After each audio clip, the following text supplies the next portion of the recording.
The offseason is one of the most exciting times for NBA fans. You have big signings, players you never thought would switch teams, and more. Free agency has been crazy, and in this video, I'll be grading, in my opinion, the biggest signings that I haven't talked about yet. Now, let's not waste any more time. First, we have to talk about Klay Thompson. Klay was one of the biggest dominoes in free agency, and he decided to sign with the Mavs for 3 years, $50 million. Klay going to the Mavs will be a sign and trade with multiple teams that will send Josh Green to the Hornets. Now, Klay fits well in the Mavs. While he isn't the same player he was in the past, he still gives them a very good shooter. Even in a down year last season, Klay shot 38% on catch and shoot shots from deep and above the break shots from deep. The Mavs had major rotation players in PJ Washington, Derrick Jones Jr., and Josh Green who struggled to make above the break shots from deep. Now, the Mavs get rid of two of those guys in Derrick Jones Jr. and Josh Green who contributed to the problem in bringing a good one in Klay. Klay gives them a good movement shooter, which gives the Mavs a new dynamic to their offense. Defensively, Klay is an average defender at this point in his career, but that's fine because he'll be coming off the bench playing 25 minutes a game, and the Mavs have the defensive infrastructure to mask his defensive limitations. The Mavs are having an incredible offseason. The Mavs upgraded from Tim Hardaway Jr., Derrick Jones, and Josh Green to Klay, Najee Marshall, and Quentin Grimes. How the West is shaping up and how Nico Harrison has been masterfully building this roster, they are looking like they could make the finals again. My grade for the Mavs signing Klay is an A. Now for the Warriors side, it's the end of an era. Yeah, we knew Klay was leaving, but it's still shocking that he's really gone. Klay not being in a Warriors jersey will take time to get used to, but the Warriors as of right now are having a bad free agency. There was reports that the Bulls offered them Zach LaVine and the first round pick for Chris Paul and Andrew Wiggins. Instead, they declined that trade, and what makes it even worse, they waived Chris Paul a couple of hours later. Now, they did sign DeAnthony Melton, which is a solid signing, so I'll give them that, but the Warriors are in a free fall. There have been reports that they're trying to go all in to trade for Lauri Markkanen, and if they pull that off, that turns around their entire offseason. The next signing we'll be talking about is the Magic signing KCP for 3 years, $66 million with a player option on the third year. I really love this signing for the Magic so much. Defensively, he gives them one of the best point of attack defenders in the NBA. KCP is very good jumping in the passing lanes, getting steals and a lot of deflections. The Magic were already a great defensive team. Defensively, this past season, the Magic had the second best defensive rating in the NBA, and now they're adding an elite point of attack defender.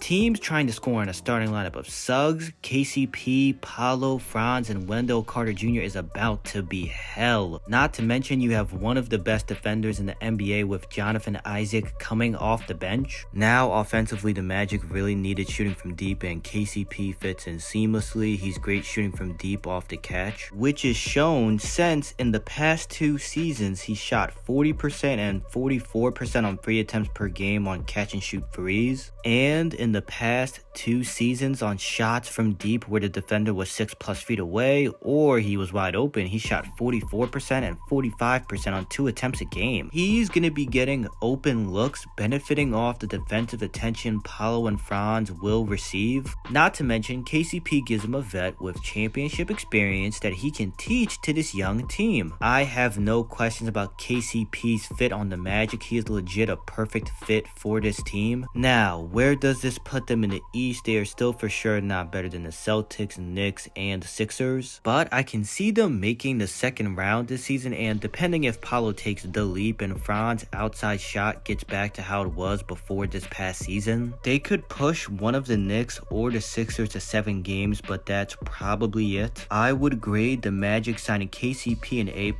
not gonna lie. Now for the Nuggets, man, this hurts them a lot. The second apron is kicking their you-know-what right now. Now they have to hope Christian Brown can fill in KCP's spot as the starting shooting guard, but he's not a good shooter from deep right now. And they have to hope Julian Strawther can now fill in the backup shooting guard spot. The Nuggets are relying on 2 young guys to be big rotation players, which they could be, but is this likely? No. And they are trying to contend, which is now way harder for them, and the West is loaded. Now, the Spurs signed Chris Paul for 1 year, $11 million. He gives the Spurs a solid backup point guard that can play 18 to 20 minutes a game, and he gives them a guy that will consistently get Wemby the ball when he's open or has an advantage near the rim. Now, defensively, he's not giving them anything besides a guy that has high defensive IQ, but it's fine. He is 39 years old. I also love this signing because he can be the vet for Stephon Castle, teaching him his tricks on being a great point guard. I grade this signing an A. Chris Paul's not a needle mover, but a solid backup point guard that can be a good mentor to Stephon Castle's great value. In my opinion, one of the biggest signings this free agency is the Thunder signing Isaiah Hartenstein for 3 years, $87 million. Defensively, Hartenstein is good protecting the rim and defending in the post. Hartenstein is good playing multiple pick and roll coverages, and he's a good rebounder. The Thunder adding another versatile defensive pick and roll big and good rim protector besides Chet is big, but getting a guy to help them on the glass is huge. OKC was the 4th worst rebounding team last season, and the rebounding issue was exposed against the Mavericks in the second round. Hartenstein by himself will make them a league average rebounding team, which is all they need to be. Hartenstein gives them a great screen setter, which will free up ball handlers and guys running off his screens a lot of open shots. Hartenstein is good passing out the short roll, which will be big in situations when Shea and J-Dub get 2 on the ball in the pick and roll. He's great at making these little push shots, and he's good finishing at the rim, but most importantly, he's a monster on the offensive glass. He averaged the 5th most offensive rebounds per game last season, which is huge because after getting offensive rebounds, he's great passing it to open shooters, and OKC has a lot of shooters. My question with Hartenstein's fit on this team is how good will the lineups be with him and Chet playing together? Now, where does this put OKC in the West hierarchy? I think this makes them the best team in the West. KCP left the Nuggets for the Magic, and the Thunder were able to re-sign Isaiah Joe and Aaron Wiggins, a rotation of Shea, J-Dub, Lou Dort, Alex Caruso, Isaiah Hartenstein, Cason Wallace. Chet, Aaron Wiggins, and Isaiah Joe is arguably the best 9-man rotation in the NBA. I grade this signing for the Thunder as an A+.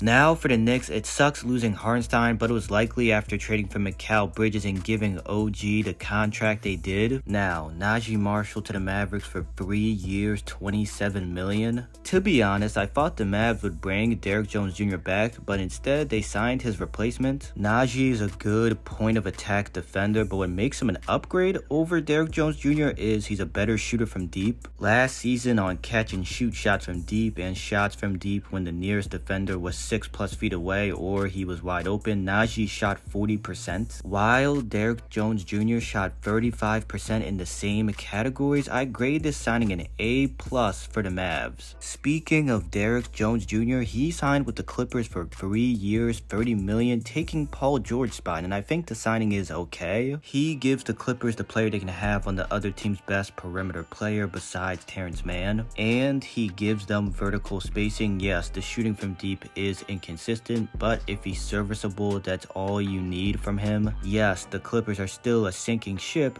but I grade this signing as a B. You know he can contribute to a high-level team. Now on to the next, which is the Wizards signing Jonas Valanciunas for 3 years, $30 million. Not gonna lie, I thought he would sign to a playoff team or a contender, but the Wizards do need help in the front court. Their only bigs on the roster before they signed Valanciunas was Sarr, Marvin Bagley, and Rashawn Holmes. Valanciunas will start at the 5, and Sarr can start at the 4, which has been reported that he wants to play the 4, so pairing him next to Valanciunas, who is made to bang with the bigs. The Wizards can have Sarr play as the roamer on the weak side defensively, but offensively the fit with them is questionable. I grade this signing as a B. He's now the best center on the team. It's good for Sarr's development defensively, and the contract is good. The Pistons signed Tobias Harris for 2 years, $52 million. This signing is okay. The contract is a tad of an overpay, but the Pistons have a ton of cap space and need to use it. Tobias gets a lot of slander. Some of it's deserved and some of it is not. He's actually a solid player, but since he was on a max contract on the Sixers, that messed up his perception. Now he gives the Pistons floor spacing, which they really needed. He can create his own shot a little bit. You don't want to be relying on it though. He's solid defensively and gives the Pistons a vet in the locker room. My question with this signing is, will Tobias potentially get in the way of Sarr and Ron Holland's development? My grade trade for the Pistons signing Tobias is a C+.